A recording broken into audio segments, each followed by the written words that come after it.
জলশক্তি সন্দৰ্ভত প্ৰথমবাৰৰ বাবে ভাৰতৰ সৈতে কথা পাতিব বিচাৰিছে পাকিস্তানে। নমস্কাৰ, অসম নিউজ এক্সপ্ৰেছলৈ আপোনালোকক স্বাগতম। আজিৰ মুখ্য সংবাদ, পেহেলগাম সংঘটিত সন্ত্ৰাসবাদী আক্ৰমণৰ পাছত ভাৰতৰ কঠোৰ পদক্ষেপৰ অংশস্বৰূপে সিন্ধু জলশক্তি অৰ্থাৎ ইণ্ডাছ ৱাটাৰ ট্ৰিটি স্থগিত ৰখা হৈছিল। এই সিদ্ধান্তৰ ফলস্বৰূপে পাকিস্তানে জলসংকটৰ সন্মুখীন হ'ব লগা হয়। 1960 চনত স্বাক্ষৰিত এই ঐতিহাসিক চুক্তিখন সন্দৰ্ভত এতিয়া পাকিস্তানে প্ৰথমবাৰৰ বাবে ভাৰতৰ সৈতে আলোচনা কৰিবলৈ আগ্ৰহ প্ৰকাশ কৰিছে। ইছলামাবাদৰ জলসম্পদ সচিব ছৈয়দ আলী মুৰ্তাজাই ভাৰতে দিয়া জাননী সন্দৰ্ভত সঁহাৰি জনাই ভাৰতৰ উদ্বেগ লৈ আলোচনা কৰিবলৈ প্ৰস্তাৱ আগবঢ়াইছে।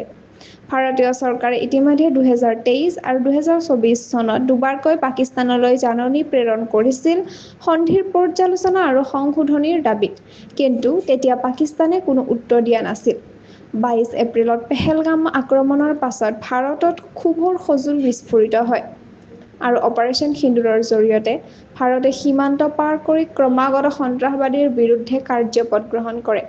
পাকিস্তানৰ এই সদ্য পদক্ষেপ আলোচনা কৰাৰ ইচ্ছা প্ৰকাশ এই পৰিস্থিতিৰ পৰা ওলাই অহা নতুন দিশবাচক পদক্ষেপ হিচাপে বিবেচিত হৈছে। যদিও এই সিদ্ধান্তৰ পিছে কিমান সদিচ্ছা আছে সেয়া সময়ে ক'ব। সিন্ধু জলসন্ধি কেৱল এখন জলসম্পদৰ চুক্তি নহয়, ই দুয়োখন দেশৰ কূটনৈতিক বিশ্বাস আৰু সহাৱস্থানৰ পৰীক্ষা। এতিয়া চাবলগীয়া হৈছে ভাৰত-পাকিস্তানৰ সম্পৰ্কত এই নতুন পৃষ্ঠাখনে শান্তিৰ দিশে এক নতুন বাট মুকলি কৰে নে নকৰে। আজিৰ বাবে এইখিনিতে।